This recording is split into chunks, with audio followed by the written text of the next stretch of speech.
Hi, everyone. It's Deborah Gold here, Executive Director of Balance. Before we begin, I just wanted to hop on and say a huge thank you to all our listeners for loving our content and joining us from around the globe. We are so happy to have you. We would love to keep our podcast going. If you'd like that too, please consider making a donation. The link can be found in our show notes. Thanks for listening and enjoy the show.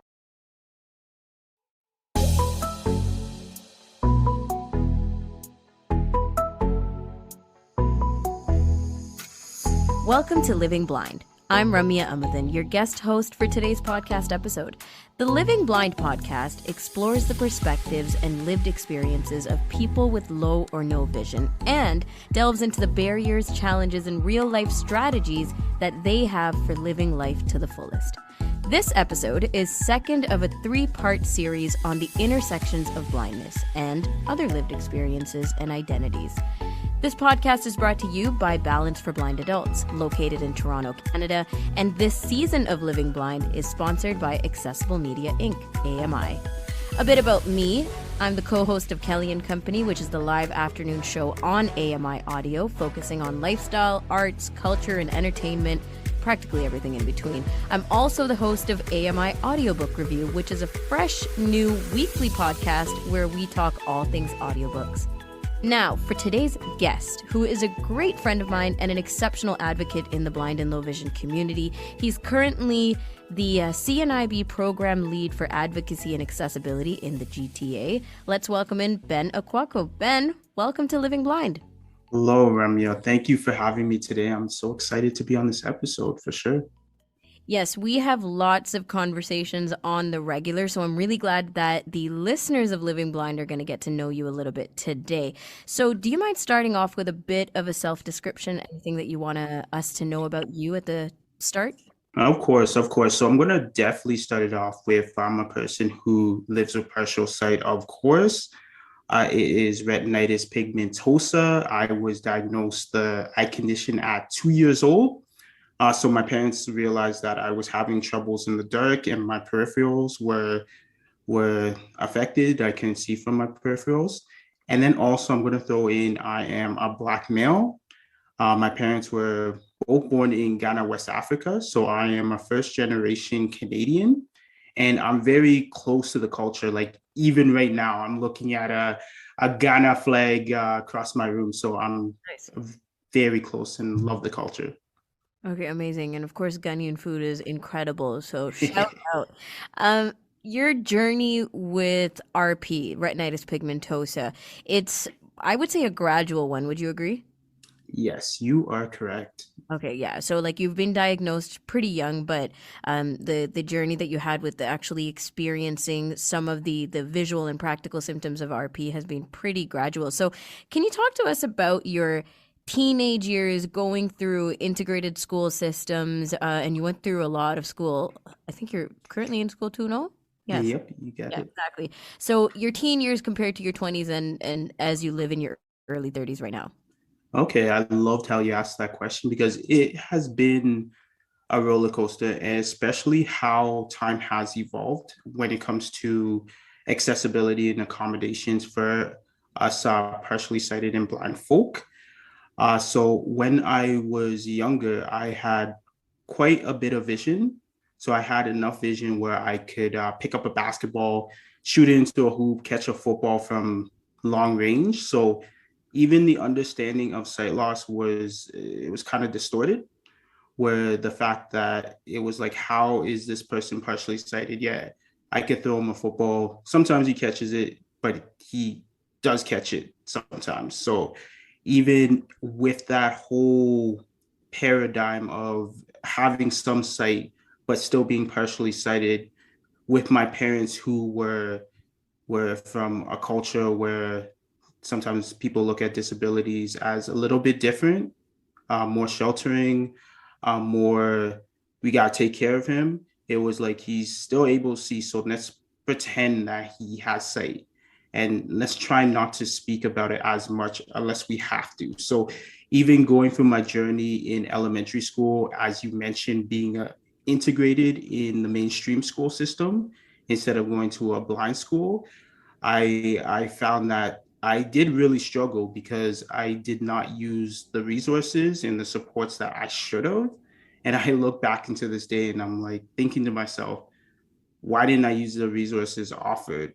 Hmm. And then to add into that as well, technology is so advanced now. So I'm not trying to age myself, but even in the generation I grew up with, they still had things like CCTVs. Laptops weren't really around in elementary school. They weren't really offered. So just having the bulky equipment, which kind of made it hard to kind of go and thrive in school. So uh, continuing on to my journey, I guess I'm just going to kind of fast track it.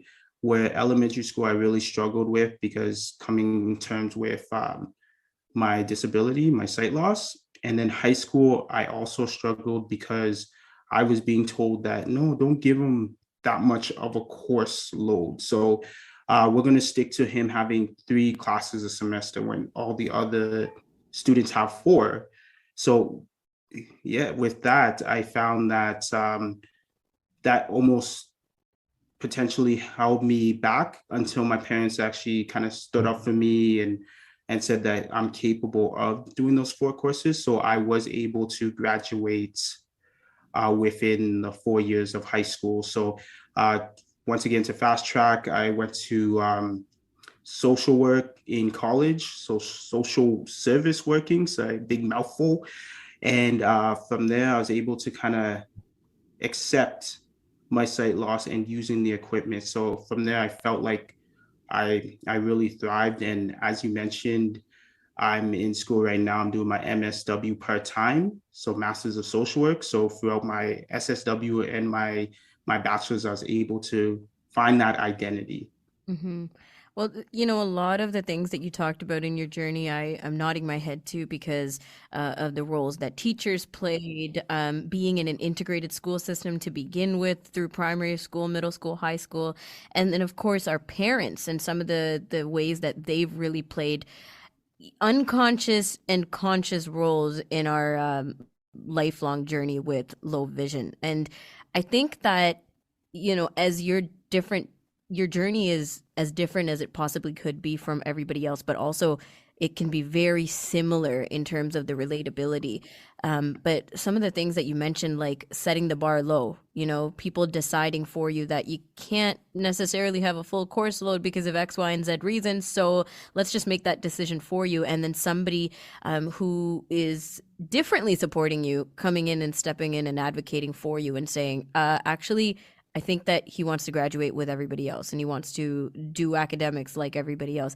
Did you find now, hindsight, now at 33, you're looking back at those kind of things, the ways that people advocated for you in potentially positive ways, potentially not so helpful ways?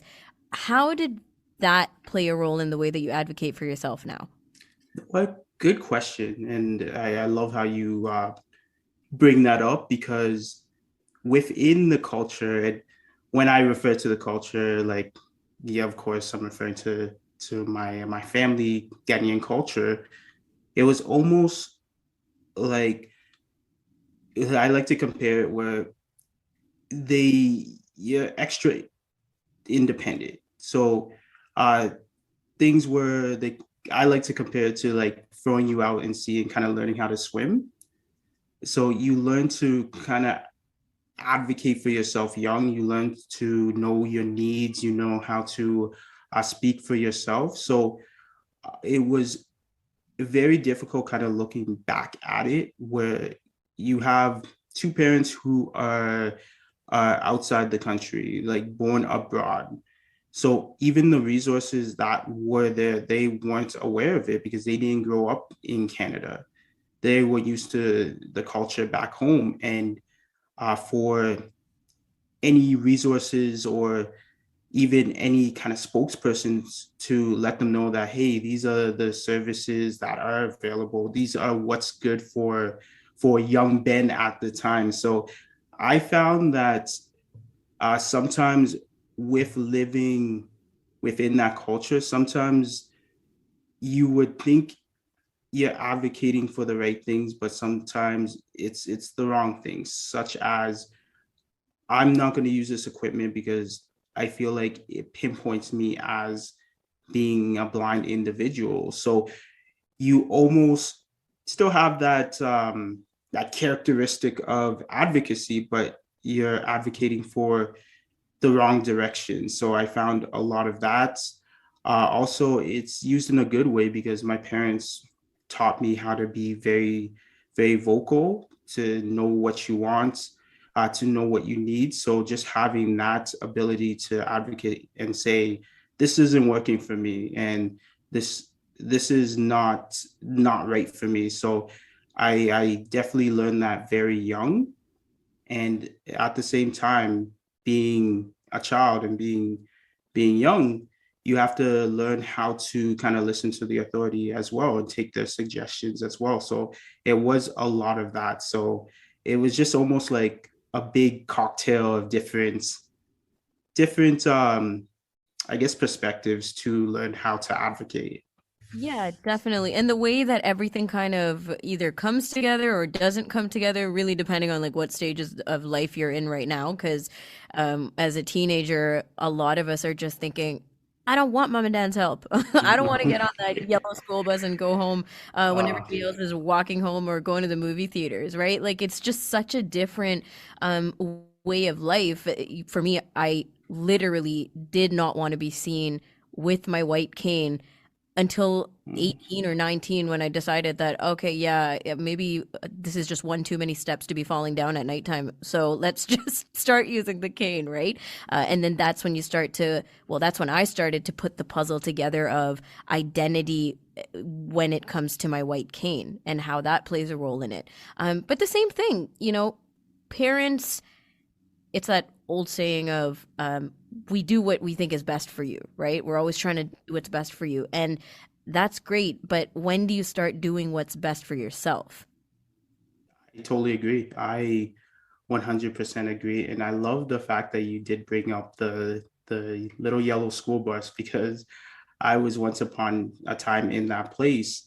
And it is almost, when you do look at back at it, you see yourself and you know you do have that potential, right? So when I started working, my old or my first job, I was taking the bus just like everybody else, and it was that potential. So I think eventually, it, with the support and also with individuals and family having I don't have the right word, but having that you can do it attitude, I feel like that really does help for you to be successful, for sure. Yeah. Yeah, absolutely. And even like you're saying, you seeing that potential in yourself really does go back to the way that others helped you see yourself, right? Your parents, your family, huge mentors or role models in your life from when you're a kid or going through rough times, whatever it is, coming to terms with all different parts of your identity, not just disability, but coming to terms, as you said, a black male with a disability. That's a lot of intersectionality to go with. And I'm curious to kind of move on to another focus, your love and passion and work in social services. You have a lot of work experience in social services. As you said, you keep going to school and learning more and keeping that ear out for everything that's going on and how you can find your place in social services. Were you always good at listening to others' perspectives, to kind of taking in what differences there are in the world? You know what? I feel that having both my intersectionalities, as being a black male as well as living with partial sight, it made me empathetic to others. So it's like fate that I have been a part of this field, because it just feels like everything has been built up from my past. So the question of you asking, have I been able to listen to others? I gotta admit, once upon a time, I was a horrible listener. I would just be in Dreamtown, just thinking about my own thing, as a kid, me, egocentric. But then I felt that having a disability such as sight loss, you become a little bit mature. You start to see people for who they are. You invite people with differences. You're not as judgmental as maybe you could potentially have been.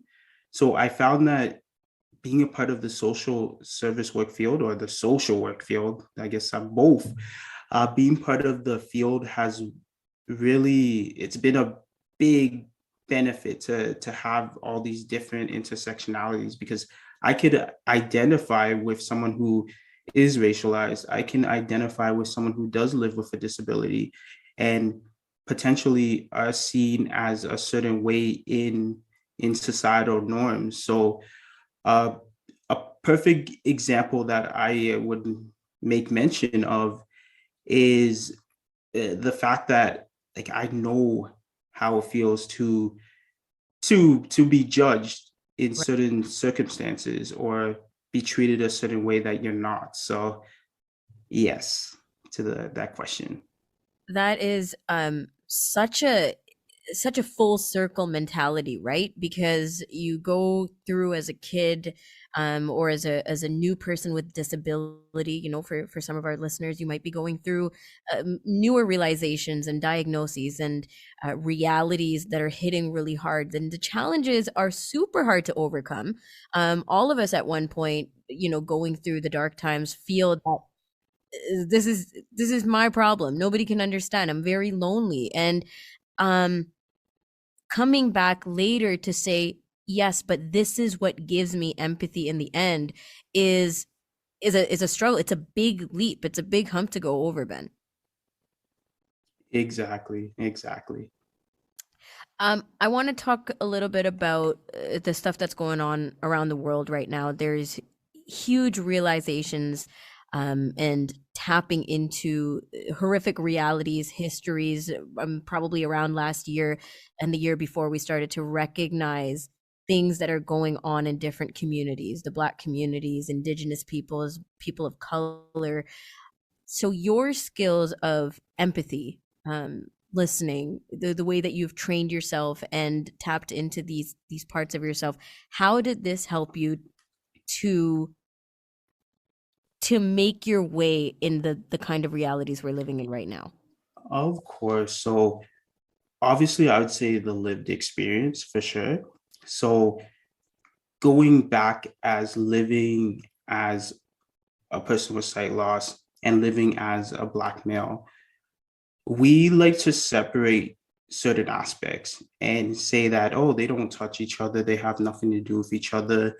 When you go into an organization that only deals with disabilities, you should only stick with disabilities. Don't speak about anything else. That's what you should do. Or if you go to organization or institution or anything that has to do with race or religion, just stick to race or religion and culture. That's all you have to do.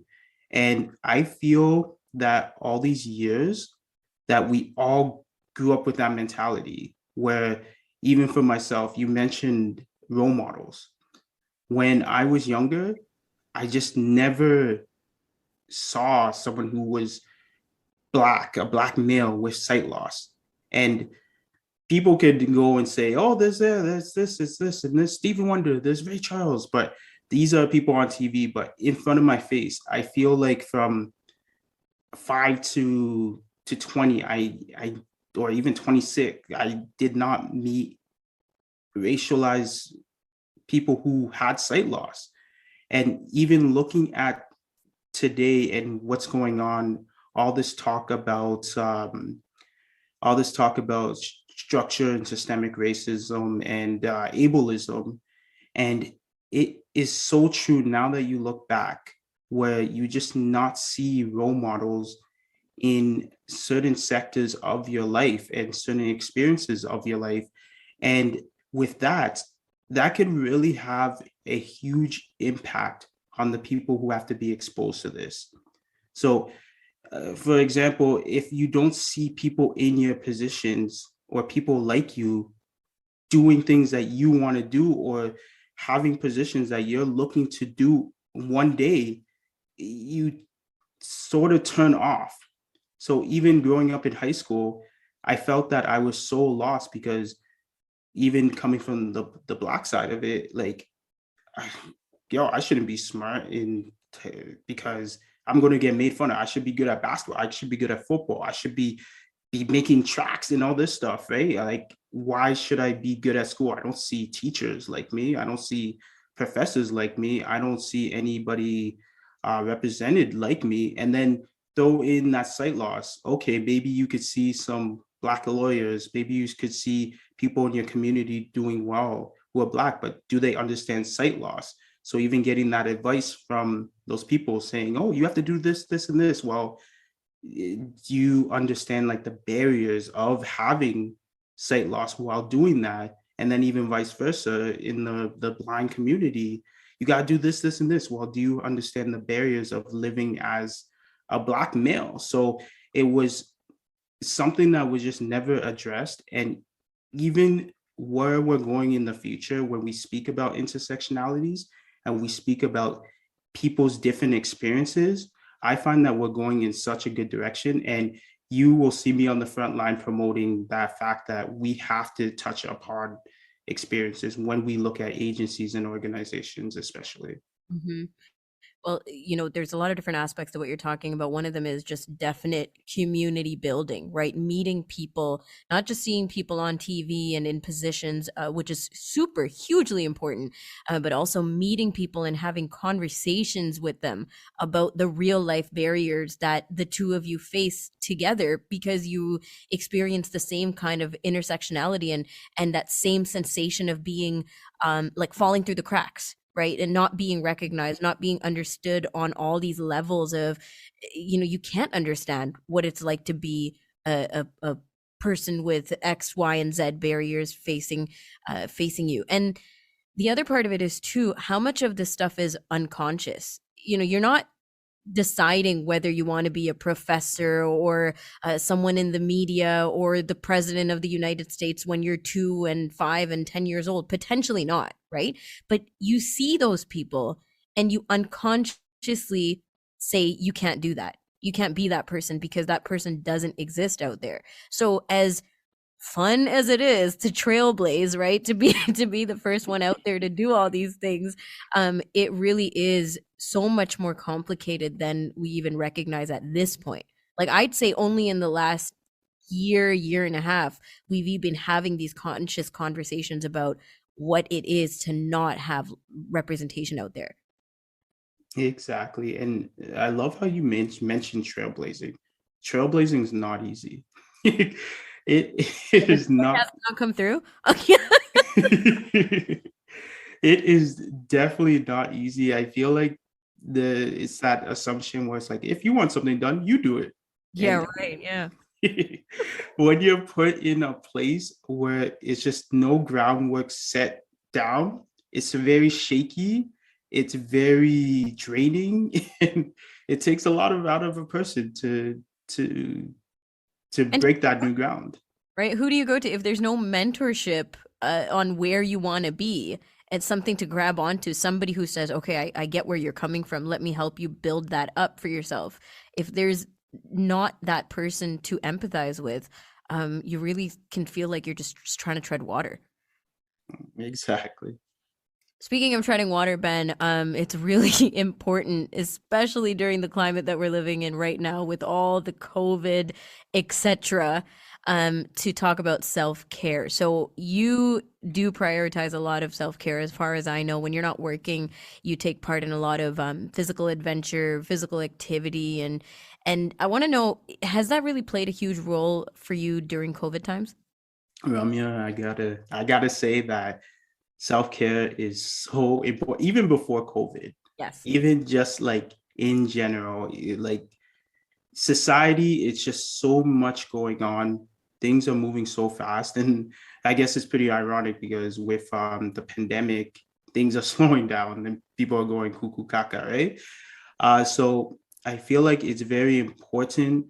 I guess I'm going to go through what I have done like previously before COVID and what I have done during the time, I think it goes across the board. Physical fitness. Physical fitness is so important. I know we're at home during this time of recording, the gyms are closed, but at the same time, you don't have to be at a gym. You don't have to be, I know, Ramya, you could relate to this, benching like 300 pounds. Totally. Exactly. I see you squat and oh my goodness, people. I know. So the gyms don't have to be open. Like you could just do things at home. You could do light impact work. If you're not an athlete, even just going for a walk, even going up and down stairs, it's so many things available. Also, another thing that I find very important is self-reflection. And something that I do for self-reflection is journaling. And everybody's probably like, oh, journaling, oh, I keep a journal. But at the same time, I was telling this to you, Ramya, where before the new year came up, I went back and I reviewed, like the nerd I am, I reviewed the whole entire year. And that feeling I got, and that feeling of accomplishment, that feeling of understanding where I came from with the lows to the highs, and maybe the lows again, plus the highs again, and people I met throughout the years, the good that happened to my family and friends. When you revisit those times, you revisit places that you were once upon a time, and it shows you the accomplishments that you have done throughout the years. So Yeah, the journal. progress. Exactly, the progress for sure. So I think it's so important to journal. It's so important to meditate, give yourself some time away from your phone, away from like television, and then also reward yourself for the good that you have done. So if you, me being in school, I have my assignments. With that said, when I complete an assignment, I treat it like I just won an NBA championship. Nice. Because you have to reward yourself for the hard work, even if it's something small. Something small does lead to something big. So, like I guess to wrap everything in a nice little bowl. What you should do: exercise, reflection, meditation, and just be good to yourself. Okay, and the good to yourself part that can include like Netflix and binge eating and Of course, if you baked do it goods. in moderation. Oh, okay. Yeah, if you got your if you benched your 300 pounds successfully, then you can move on to the chocolate cake. I love it. I love it. No, I really appreciate you talking about that. You know, all jokes aside, of course, it's nice to have some just chill, relax, recreation time. But when you're talking about meaningful self care, that is the exercise. That's combining the mental with the physical and going out and getting fresh air, going on your walks, climbing a few stairs a day. You know, it is really. I think sometimes we underestimate how much physical health plays a role in our mental health, and it's fantastic. I know everyone who's missing the gym right now can attest to all that. So, Yes, and actually to add one more in, and something that we were just doing, laughing. Just sometimes laughing just does something to you, you know? yes, I totally agree. Ben, before we let you go, where can people find you if they'd like to interact with you on social or anywhere else you'd like to send our listeners? What people can interact with me on, because with the CNIB, we're pushing a lot for advocacy and accessibility, and even just that discussion of diversity and inclusion. So what you can actually do is visit the CNIB's webpage, and we have a diversity and inclusion web page, and we're adding more and more and more. So for the people out there who feel like just not being just identified with sight loss, but just more intersectionalities, whether it's a part of the LGBTQS community or a different culture, a different religion, visit our webpage for sure, the diversity and inclusion webpage on CNIB. Amazing. And I'm really personally looking forward to a lot of the work that's happening in this context through the CNIB and a lot of work that you'll be doing and continue to do in the near future. So, Ben, thank you so much for joining us on Living Blind today. Of course, thank you for having me. And yeah. I appreciate you. That's it for this episode of Living Blind. Thanks for tuning in and getting to know Ben Akuoko. And of course, we'll put the webpage to the CNIB Diversity and Inclusion page on our show notes. A special thanks to Ben for being our guest. The two producers on the Living Blind podcast are outgoing producer Troy Taylor and incoming producer Jeffrey Rainey. The entire team at Balance, thank you for your support. And if you like what you heard today, subscribe and follow us on whatever platform that you're listening on for this podcast. We're also on Facebook, Instagram, and Twitter at Balance for Blind Adults.